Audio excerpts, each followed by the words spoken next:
Gold, trusted gold buyers. మీరు తాకట్టు పెట్టిన బంగారాన్ని విడిపించి ఈ రోజు ఉన్న మార్కెట్ ధరకు కొనబడను. సంతోషం సినిమా రిలీజ్ అయ్యే ముందు నేను ఈ ఓడు వాడొచ్చో లేదో తెలియదు కానీ నాగార్జున గారికి హిట్స్ లేవు.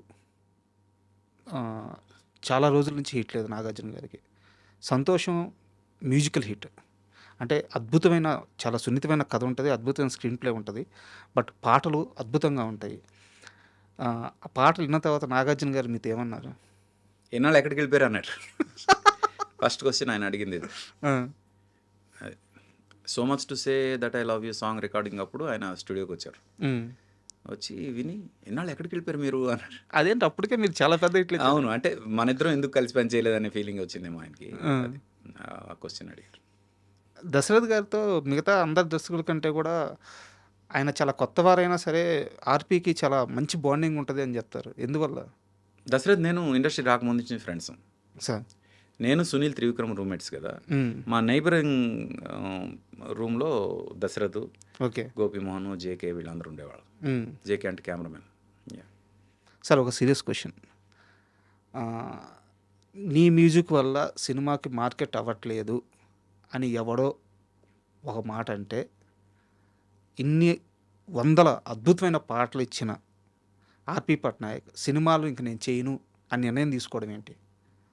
ఇదే ప్రశ్న మా టీఎన్ఆర్ గారు అడిగారు మిమ్మల్ని 8 సంవత్సరాల క్రితం. ఆ రోజు కూడా మీరు సరిగ్గా సమాధానం చెప్పలేదు. నాకు ఈ విషయంలో సరైన సమాధానం కావాలి. టీఎన్ఆర్ గారు బతికున్నప్పుడు ఆ మనిషి బతికున్నారు, ఈరోజు ఆ మనిషి బతికలేరు. ఆ మనిషి గురించి బతికిలేనప్పుడు ఒక మనిషి గురించి మాట్లాడకూడదని నేను ఖచ్చితంగా నమ్ముతున్నాను. కాబట్టి దాని గురించి ఇంకా ముందు కూడా ఎక్కడ చెప్పను. ఓకే, ఆయన గురించి వారెవరు నాకు ఇవన్నీ వద్దు. మీరు తీసుకున్న డెసిషన్ కరెక్టా?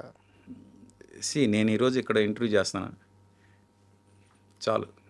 కరెక్టా కాదా మీరే డిసైడ్ చేయండి. మీకు అది చాలు సార్. మీ ఇప్పుడు కూర్చున్నాం, ఎన్ని గొప్ప పాటల గురించి మాట్లాడుకున్నాం. మంచి సంగీతం ఇవ్వగల స్థాయి ఉన్న వ్యక్తి, అలాంటి వ్యక్తి ఎందుకు ఆపేయాలి అనేది చాలామంది బాధ. పైగా మీరు స్టేట్మెంట్ ఇచ్చారు. అవును, అప్పుడు ఇద్దరు చాలా గట్టిగా నన్ను ఆపే ప్రయత్నం చేశారు నా స్టేట్మెంట్ని. ఎవరు సార్? ఒకటి మా సీను త్రివిక్రమ్ కూర్చోబెట్టి మరి క్లాస్ పీకాడు, ఎందుకన్నా డెసిషన్ తీసుకుంటున్నాం అని. ఇంకోటి కోటి గారు. వీళ్ళిద్దరూ నాకు చాలా గట్టిగా క్లాస్ పీకారు, ఎందుకు అంత బ్లంట్ డెసిషన్ తీసుకుంటున్నాం అని. బట్ కొన్నిసార్లు మనం రైట్ అనే ఫీలింగ్ వచ్చినప్పుడు ఎవరి మాట వినం కదా సార్. కన్విన్స్ అవ్వలేదు సార్ నేను ఇప్పటికీ. అంటే నేను కన్విన్స్ అయ్యాగా. మీరు కోటి గారి ప్రస్తావన తీసుకొచ్చారు కాబట్టి ఒక డౌట్ సార్, ఇలా అడగొచ్చా లేదో. మణిశర్మ గారు, కోటి గారు, మీరు కానీ అద్భుతమైన మ్యూజిక్ ఇచ్చారు, అద్భుతమైన పాటలు ఇచ్చారు, ఇప్పటికీ ఇవ్వగలరు. మణిశర్మ లాంటి వ్యక్తి మేము కూడా ఉన్నామని గుర్తించండి. కోటి గారు లాంటి వ్యక్తి మంచి సంగీతం ఇవ్వడానికి రెడీ, వచ్చేది ఎవరు, తీసుకునేది ఎవరు? ఇలాంటి స్టేట్మెంట్ ఇవ్వాల్సిన పరిస్థితి వచ్చింది. ఏమవుతుంది ఇండస్ట్రీలో? వాళ్ళ పాటలు చూస్తే అద్భుతమైన పాటలు ఉన్నాయి, వాళ్ళ ట్రాక్ చూస్తే అదొక రికార్డు. అలాంటి వారికి ఎందుకు అవకాశాలు తగ్గుతున్నాయి? అంటే వాళ్ళు ఈరోజు కొత్తగా నిరూపించుకోవాల్సిన అవసరం లేదు, కొత్తగా సినిమాలు చేయాల్సిన అవసరం లేదు, కానీ వాళ్ళు ఇచ్చిన వర్క్ని ఎందుకు గుర్తుపెట్టుకోవట్లేదు? అంటే మీకు ప్రతి డైరెక్టర్కి ఒక స్పాన్ ఉంటుంది సార్. అలాగే ఆ డైరెక్టర్తో పాటు వాళ్ళ థాట్, అంటే వాళ్ళు ఒక ట్రెండ్ క్రియేట్ చేస్తారు కదా. నేను డైరెక్టర్స్ గురించి మాట్లాడుతాను, మ్యూజిక్ డైరెక్టర్స్ గురించి కాదు. వాళ్ళు ఒక టైప్ ఆఫ్ సినిమాలు ఇలాగ ఉంటాయి, సినిమాలు ఇవి అవి ట్రెండ్ క్రియేట్ చేస్తారు. దానికి ఒక ఇది ఉంటుంది, స్లాట్ ఉంటుంది. ఆ స్లాట్ వరకు అవి నడుస్తాయి. ఆ తర్వాత ఇంకొక టేస్ట్, ఇంకొక జనరేషన్ ఇంకొక టేస్ట్ ఎక్స్పెక్ట్ చేస్తుంది.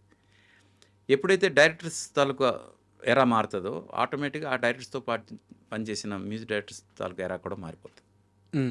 As simple as that. అందుకు ఇప్పుడు ఎవరైతే ఫుల్ హైలో ఉన్నారో వీళ్ళే ఇంకొక 10 ఏళ్ళ తర్వాత కంటిన్యూ అవుతారని గ్యారంటీ లేదు.